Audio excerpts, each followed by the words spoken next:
просто купив одного Пашиняна. Вот просто его... А он говорит, нет, нельзя, так говорит Соловьев, ты что? Не будут показывать после этого в Армении, ты что? Ну ты даешь. Народ Армении не является интересом ЕС вообще. Как использовать ситуацию? Да, это... На, серьезно, ты не верил.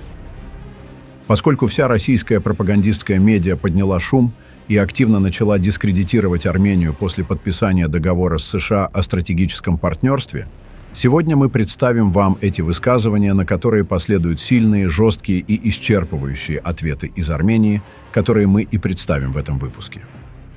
Начнем с Соловьева, которому что-то не понравилось. Российский пропагандист Владимир Соловьев в очередной раз начал агрессивно высказываться по отношению к Армении и Грузии. Он буквально угрожал властям этих стран, заявив, что России необходим сухопутный коридор через Армению и Грузию. Извините, вот у нас сейчас с Ираном отношения. А у нас сухопутный коридор в Иран есть? Нет.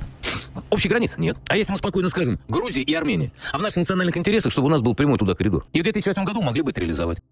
Давайте я прочитаю вам весь текст его высказывания по этому поводу, а затем предоставлю армянский ответ. Что касается Грузии, пусть грузинские блогеры сами дадут свой ответ, если, конечно, они хотят этого.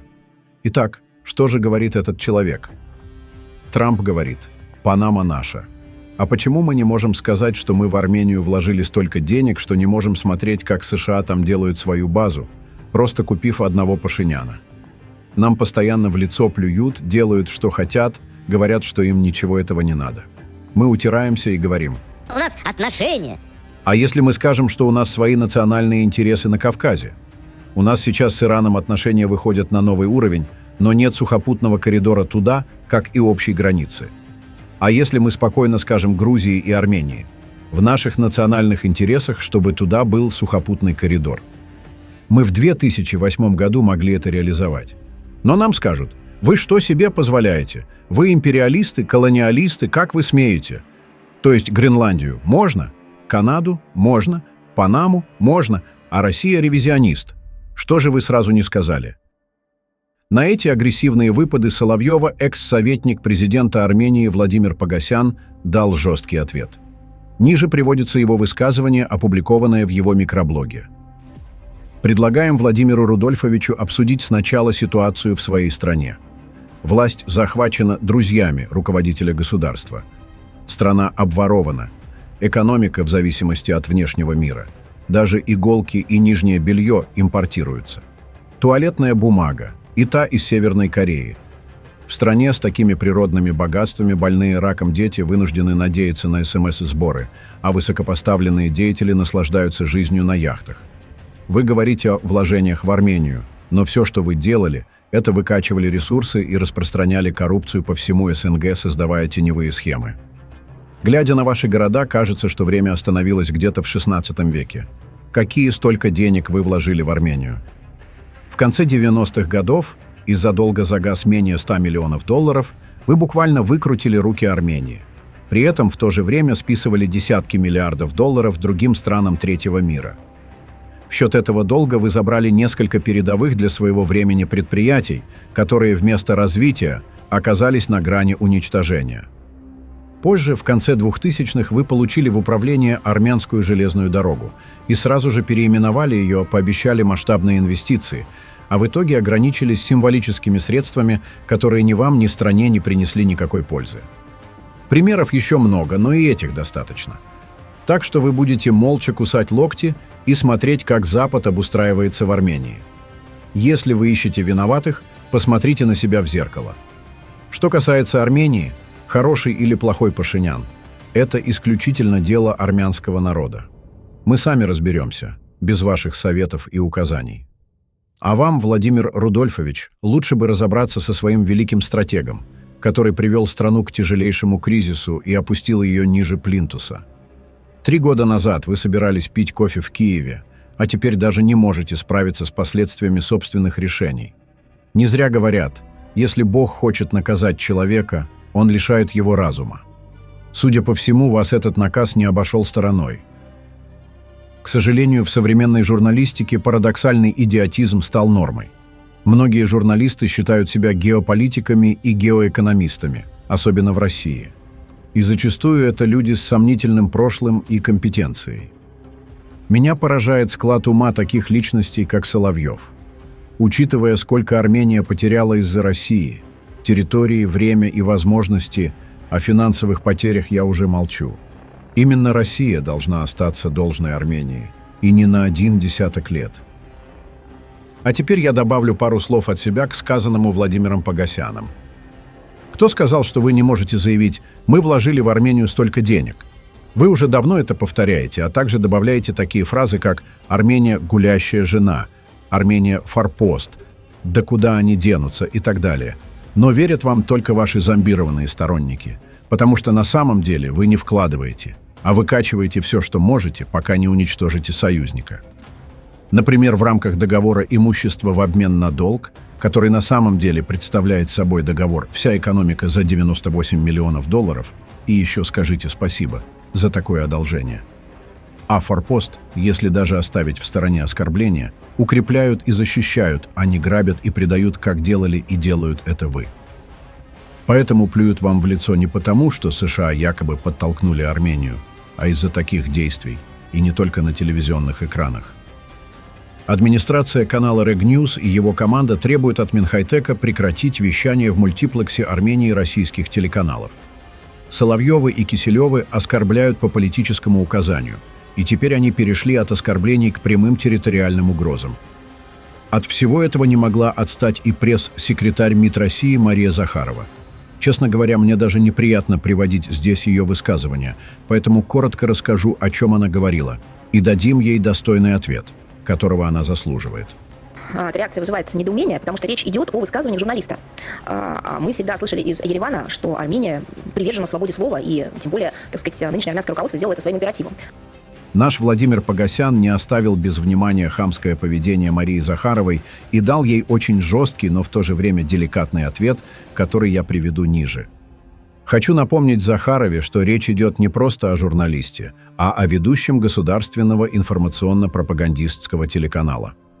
Учитывая уровень контроля над СМИ в российском государстве, а особенно в аппарате президента, не вызывает сомнений, что этот человек говорил по поручению администрации президента или хотя бы МИДа России. Суть в том, что для нее это кажется нормой, когда другой кремлевский пропагандист Киселев, который, как ни странно, является этническим украинцем, но служит Путину, заявляет, что Армения якобы должна кому-то предоставить какие-то экстерриториальные коридоры. Никто, ни вы, Мария, ни Лавров, ни какой-то там Киселев не имеют никакого морального права требовать от нас чего-либо, тем более ценой нашего суверенитета. Падение, которое совершает российская дипломатия и никак может остановиться, пробивая очередное дно, очень наглядно видно в этом комментарии высокопоставленного представителя МИД России, превратившегося в рядового пропагандиста. Делая вид, что в МИД России не понимают разницу между точкой зрения журналиста и циничной антиармянской ложью, заявленной генеральным директором медиагруппы «Россия сегодня» в эфире российского государственного телеканала, российские дипломаты не добиваются ничего иного, чем оскорбления своих же умственных способностей, зарабатывая пренебрежительное отношение к себе во всем цивилизованном мире. А с учетом того, что российские телеканалы транслируются в общественном мультиплексе Армении, подобное поведение однозначно означает проведение против Армении информационной диверсии, организованной и одобренной высшим руководством России. Прекратите позориться, Мария. Вам этого достаточно. Лучше бы вы сказали, что врать и оскорблять – это ваше священное право. Но почему Армения должна за это благодарить? Вы в своем уме или как? А также, отвечая на вопрос азербайджанской журналистки, Мария Захарова в течение 3 минут и 40 секунд рассказывала ей о том, что миссия евронаблюдателей в Армении – это инородное тело на Южном Кавказе, и сильно возмущалась тем, что миссия была продлена без согласования с кровно заинтересованным в стабильности в регионе Азербайджаном. Она в очередной раз назвала наблюдательскую миссию ЕС в Армении антиазербайджанской и антироссийской. Ответ Захаровой настолько удовлетворил азербайджанскую журналистку, что, говоря спасибо, казалось, она вот-вот закурит от радости. Телеграм-канал «Рибарь» также не отстает от своих хозяев и командой ФАС напал на армянское руководство. Это еще один пример циничной дезинформации от российского ресурса с миллионной аудиторией, который явно недооценивает своих подписчиков, считая, что они съедят все, что им подадут. Предлагаем подписчикам Звинчука обратить внимание на подобные высказывания и дать понять, что такое отношение недопустимо. Особенно важно подчеркнуть, что российский посол был вызван в МИД Армении по конкретной причине. На государственном телеканале России устами гендиректора «Россия сегодня» прозвучала примитивная и легко опровергаемая антиармянская ложь. Речь шла о якобы существующем обязательстве Армении, прописанном в трехстороннем заявлении, предоставить Азербайджану так называемый Зангезурский коридор, которое, как утверждается, не было выполнено. Однако ничего подобного в данном заявлении нет. Более того, в отличие от России и Азербайджана, Армения выполнила все пункты заявления. Что касается коммуникаций, в документе говорилось об открытии всех коммуникаций, а не о создании на территории Армении коридора, превращающего страну в проходной двор для России и Азербайджана. Именно поэтому Армения предложила свой проект «Перекресток мира». В свою очередь, информационная платформа Арама Габриэлянова, которая является одним из рупоров российской власти, опубликовала интересную статью, где агрессию против Армении характеризуют как весьма вероятную, утверждая, что она является следствием торпедирования Армении ОДКБ и сближения с Западом. Хочу остановиться на двух важных аспектах. Фактически, Габриэлянов, получивший орден почета от Путина и ведущий пропаганду в интересах власти, называет возможную агрессию против Армении специальной операцией и уверяет, что Россия не вмешается. Второй момент.